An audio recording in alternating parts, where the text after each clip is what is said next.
Nesses últimos dias Deus tem ministrado algo sobre mim, e eu tenho chegado a um discernimento que antes eu não tinha nesta palavra. Então eu estou aqui como apóstolo Paulo, sabe?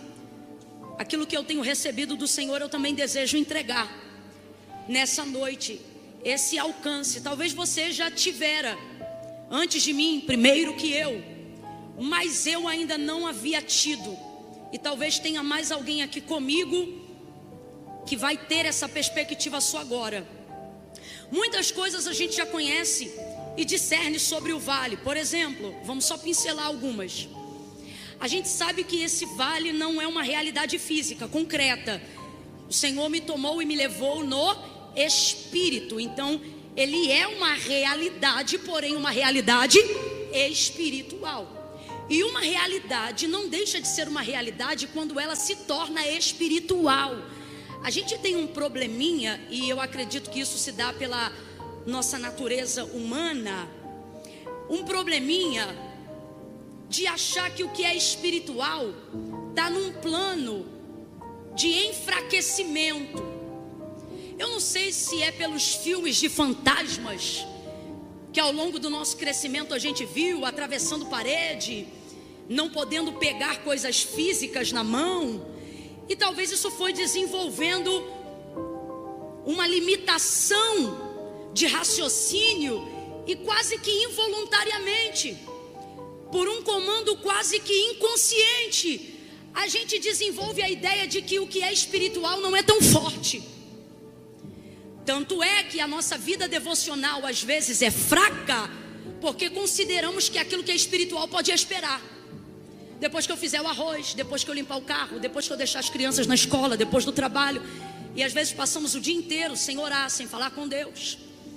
E isso é um equívoco muito grande, porque você e eu precisamos entender que o que é espiritual é tão real quanto aquilo que é concreto. Só é visto ou não visto de uma maneira diferente, mas é real. E aonde está o maior princípio de compreensão para que você não considere aquilo que é espiritual pequeno, frágil ou qualquer coisa do tipo que não expresse força? Você precisa entender a força do espiritual por alguns princípios estabelecidos pelo próprio mundo espiritual. Primeiro e antes de tudo, não existiu-se o que era físico. O físico só passou a existir por causa daquilo que é espiritual. Então eu vou te perguntar, o que vem primeiro, o físico ou o espírito? No princípio a terra era sem forma, vazia. Ou seja, não havia nada. Agora, a palavra de Deus nos dá a característica, abre aspas, pessoal do nosso próprio Deus. E é o próprio Filho que fala do Pai, dizendo: Deus é Espírito. João vai lá e corrobora: Deus é Espírito. Então veja, Deus é Espírito. Aí eu te pergunto, Deus é fraco? Deus é frágil? Deus é inconsistente? Será que Deus não pode pegar uma coisa? Será que Deus não pode derrubar um muro? Será que Deus não pode sustentar algo com a palma da sua mão? O profeta Isaías vai dizer sobre ele. Na boca de Isaías, Deus vai falar sobre si mesmo. E vai dizer que quando ele quer medir a terra, ele usa o antebraço. Se Deus quiser, Deus abraça a terra, ou ele mede a circunferência do diâmetro da terra usando só o antebraço. Aí ele continua e ele diz que as águas que nós achamos que são muitas de maneira que não podem ser medidas, se todas elas forem juntadas, todas elas, quais? Todas aquelas que estão descritas no dilúvio, as que estão no meio das nuvens, as que estão acima do firmamento, as que estão debaixo da terra, as que estão na poeira e na molécula do ar. Todas das águas se juntar todos os rios, todos os oceanos, de águas doces e salgadas, aquelas que estão na superfície, aquelas que estão embaixo da terra, ele diz: se nós dissecarmos cada partícula de água que existe na terra e colocarmos na mão de Deus, Deus diz: elas na minha mão são como uma gota. Aí eu te pergunto: este Deus é fraco? Este Deus é inconsistente? Esse Deus não tem o poder de sustentar? Ele continua dizendo que a terra é o lugar de descanso do seu calcanhar. Ele está dizendo que se ele quisesse tomar uma forma ou imagem corpórea que mais se aproximasse do que originalmente, na verdade, é espiritual, a terra que você considera um globo gigantesco seria como um grão de poeira. Diz então ele que quando passa e você chama tempestade, trovão, caos, arrebentação, é só uma nuvem do Deus que já passou lá.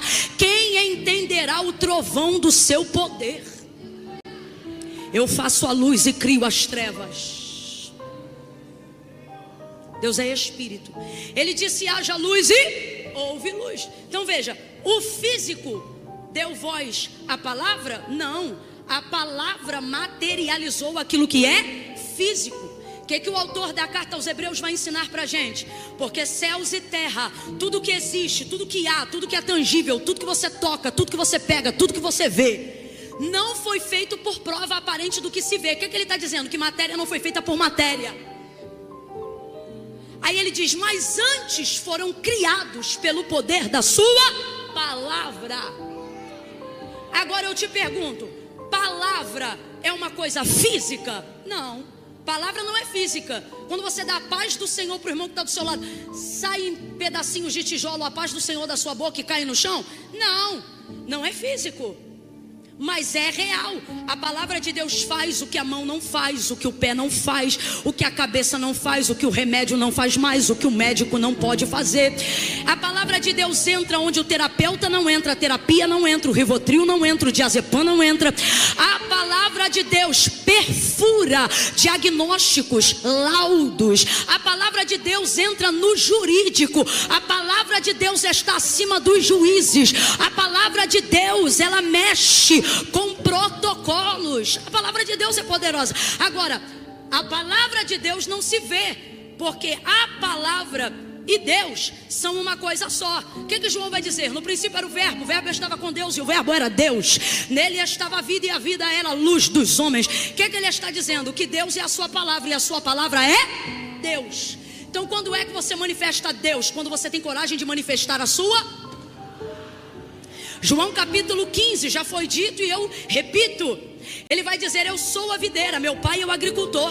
Toda vara que está em mim, essa dá fruto. Toda vara que não está em mim, eu corto, lanço fora no fogo. E aquela que está dando fruto, eu podo, para que dê mais fruto. Estejam em mim e eu estarei em vós. E aí os discípulos devem se perguntar: como que nós vamos estar em ti? Porque eles estão vendo um corpo, eles estão vendo uma matéria, e Jesus está dizendo: estejam em mim. E aí ele vai explicar dizendo: vai funcionar assim: se vós estiverdes em mim e as minhas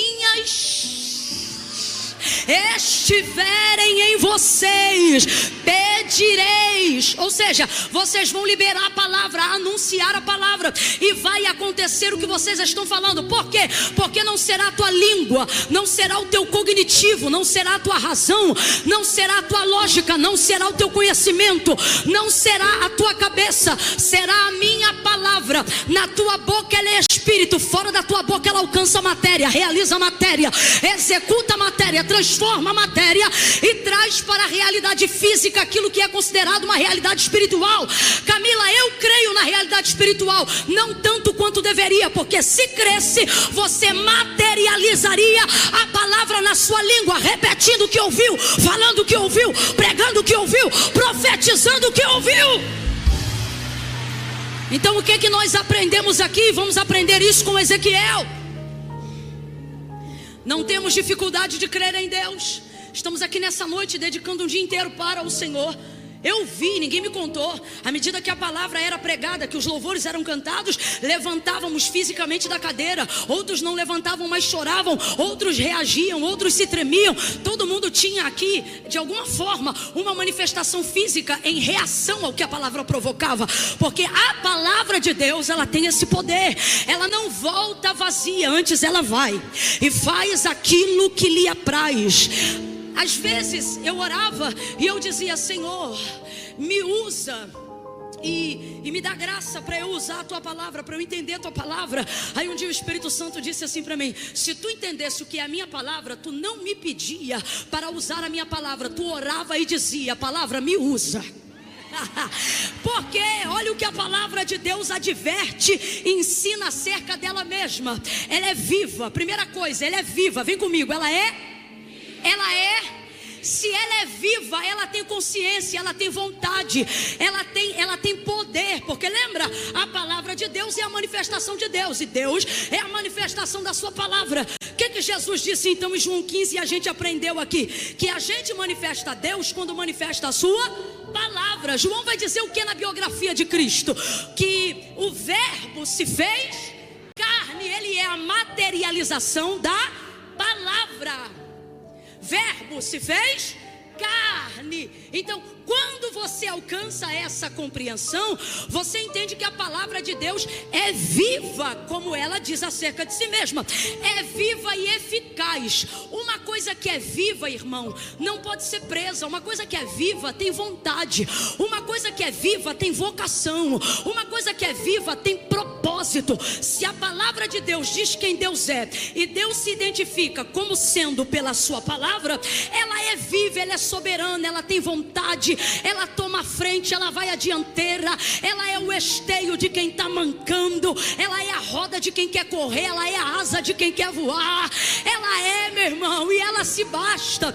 Quando Moisés pergunta para o Senhor, Êxodo capítulo 3, no momento da sua chamada, quando a sarça ardia, não se consumia, e ali ele está convocando Moisés, e ele diz assim para Moisés: Moisés, vai libertar o meu povo. E aí Moisés está naquela: eu não sei falar, está com medo, tentando discernir, tentando entender. E aí Deus vai dizer para ele: vai libertar o meu povo. Aí ele, resumindo a história, se subordina e faz uma pergunta: quando eu chegar lá e eles me perguntarem quem foi que me enviou a eles, como eu respondo? Aí ele vai dizer: olha, diga que o eu sou te enviou a eles. E eles vão saber. Isso significa duas coisas. Primeira, quando Moisés chegasse lá e dissesse: o eu sou me enviou até vocês, a primeira coisa que ele estaria deixando clara é isso aqui, ó: o Deus de aliança, o Deus de Abraão. Porque a primeira vez que ele disse eu sou foi para Abraão. Então o que ele está dizendo? Eu não esqueci da promessa que eu fiz, eu estou assegurando a garantia do cumprimento da minha palavra. Então, depois de 400 anos de silêncio, o que Deus está promovendo ao seu povo por intermédio de Moisés, na identificação da sua vida, dizendo eu sou, é isto. E a segunda é: Moisés, eu sou tanta coisa que não vai dar para te dizer o que eu sou numa conversa de sarça, no primeiro encontro. Caminha sobre a minha palavra. Qual é a minha palavra? Vai libertar o meu povo. E nesse caminho de libertar o meu povo, você vai ver o que eu sou. O que Deus vai ser nesse caminho para Moisés e para o povo? Eu sou maná que desce do céu, eu sou água que desce da rocha, eu sou sapato que não acaba, eu sou roupa que não desgasta, eu sou coluna de fogo durante a noite, eu sou nuvem de glória ao redor do arraial durante o dia. Eu sou exército que luta sem espada. Eu sou escudo que não precisa de aço para te blindar na entrada e te proteger na saída. Eu sou o que você precisar que eu seja, na hora que você precisar que eu seja, desde que você esteja debaixo da palavra que eu liberei liberei. Eu vou repetir porque você vai gravar isso. Eu sou o que você precisar que eu seja, na hora que precisar que eu seja, desde que você esteja debaixo da palavra que eu liberei. Eu sou a cura contra o câncer, a cura contra a AIDS, a cura contra a depressão, a cura contra a opressão. Eu sou o Deus que restaura o casamento, o Deus que tira o teu filho do tráfico. Eu sou as palavras que você manifesta quando ora. Eu sou as palavras que você entrega quando profetiza. Eu sou os sonhos que você me conta quando deseja realizá-los na minha presença. Se as minhas palavras estiverem em você, eu estarei em você. Então quando tu abrir a tua boca para dizer eu preciso, antes de tu terminar o preciso, a minha palavra vai dizer eu sou. Eu sou. Eu sou.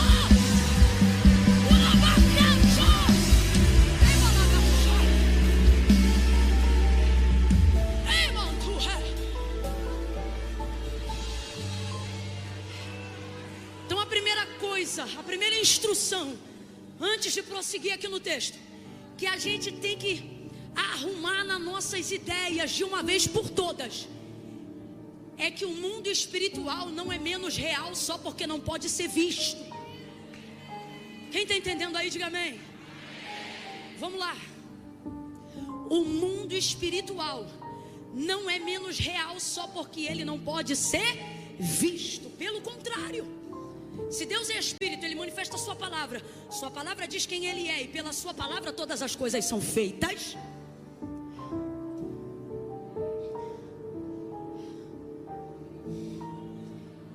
Se é assim, nós sabemos que é assim, ela é mais real do que o chão que a gente está pisando. Ela tem maior capacidade de cobertura do que o telhado dessa igreja. E que nos digam os pastores e as igrejas, se não fosse a cobertura acima do teto. Igreja não sobrevive porque tem teto. Igreja sobrevive porque está debaixo de uma cobertura pesada. Meu Deus. Olha para o teu irmão e diga assim: eu só estou vivo. Fala, eu só estou vivo. Diga assim: você não vê, mas eu estou. Me ajude a pregar, diga: eu estou debaixo de uma cobertura pesada. Ela é densa, ela é intransponível. O encantamento vem, mas não entra. A figa vem, mas não entra. A palavra maldita vem, mas não entra. Ela encontra a cobertura, vem por um caminho e por 7 ela corre.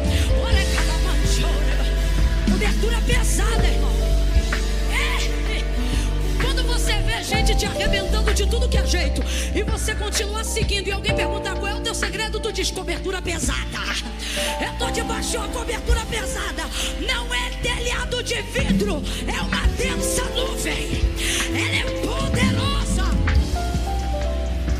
E o que é? E o que é? De que é feita? Você vai dizer: de palavra. Então eu pergunto para você agora, para saber se você está se organizando: de que é feita? De que é feita? E por que a gente afirma isso? Não é para trazer uma palavra legal, até porque hoje, irmão, eu não queria era trazer nada.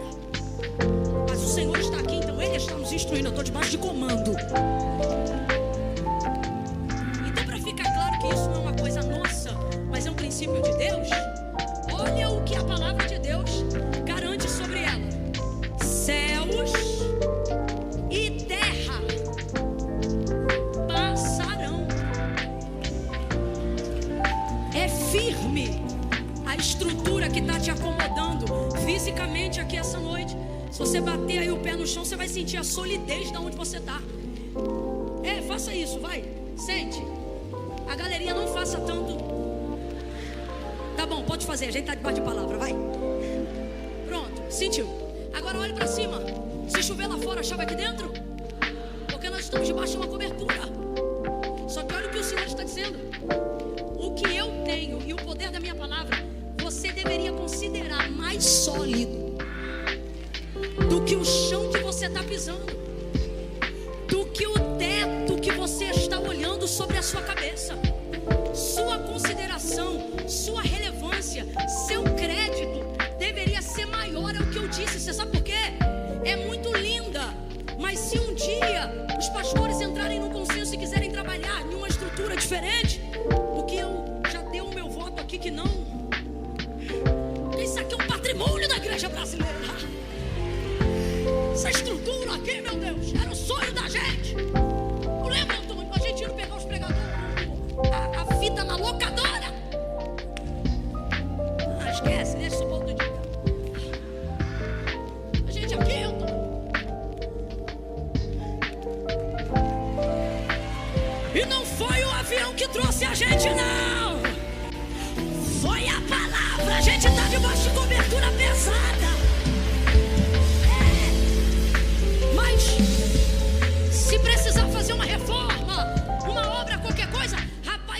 dia uma empreiteira vem e derruba.